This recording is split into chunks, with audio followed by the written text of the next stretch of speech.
இப்போ நம்ம பஜாஜ் சிஎன்ஜி அந்த பெட்ரோல் பைக் தான் நம்ம பற்றி பார்க்க போகிறோம். ஆன் ரோட் ரேட் பார்த்திங்க அப்படின்னா 1,38,000 வருது. இந்த வண்டியில் வந்து 3 வேரியண்ட் வருது. இது வந்து டாப் வேரியண்ட்.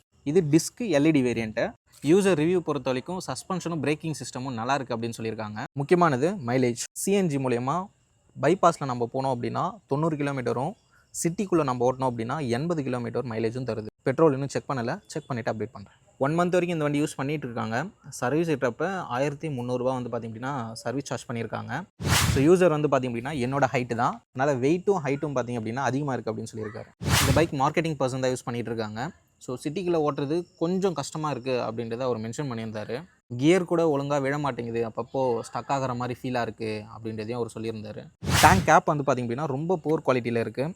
ஒரு 4 வாட்டி ஓப்பன் பண்ணோம் அப்படின்னா ஃப்யூச்சரில் உடஞ்சிரும் போல், அது மாதிரி இருக்குது. இப்போ இவர் சென்சாருக்கு பார்த்திங்க அப்படின்னா வாரண்ட்டி கொடுத்துருக்காங்க. சென்சார் வாரண்ட்டி இருக்குது அப்படின்னு சொன்னால எத்தனை நாளைக்கு இருக்குது?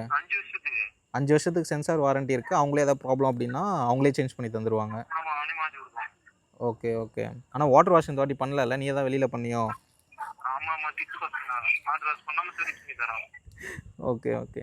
இப்போது இவருக்கு என்ன ப்ராப்ளம் அப்படின்னா சிஎன்ஜி பெட்ரோல் ரெண்டுமே சேர்ந்து காமிக்குது. ஸோ அந்த சென்சார் வந்து மாற்றி தரதா சொல்லியிருக்காங்க. எத்தனை நாள் ஆகுதுன்னு தெரியல, அதையும் நான் அப்டேட் பண்ணுறேன். சரி, சிஎன்ஜி பெட்ரோல் ஓட்டுறப்ப லிட்டில் பிட் டிஃப்ரெண்ட் இருக்குது. பெட்ரோல் ஓட்டுறப்ப அவருக்கு ஓகேவா இருக்குது, சிஎன்ஜி ஓட்டுறப்ப சம்மோர் டிஃப்ரெண்ட்டாக இருக்குது அப்படின்றத அவர் சொன்னார். சீட் ஓகேவா? இன்னும் கொஞ்சம் 1/2 இன்ச்சு கம்மியாக வந்துடும். 1/2 இன்ச்சு இங்கு ஒரு பெண்டு ஃப்ளாட்டாக இருக்குல்ல. ஆமாம், அதனால் நமக்கு அதுவே பேக் பெயின் இருக்க மாதிரி இருக்குது. ஸ்ப்ளெண்டர் விடவா? ஆமாம், ஸ்ப்ளெண்டரோட நல்லாவே தெரியுது. ஸ்ப்ளெண்டரை விட பேக் பெயின் அதிகமாக இருக்கா? இது கொஞ்சம் டிஃப்ரெண்ட் இருக்கணும். முன்னாடி உட்காந்து போட்டணும், பின்னாடி உட்காரணும், டிஃப்ரெண்ட் இருக்கணும்.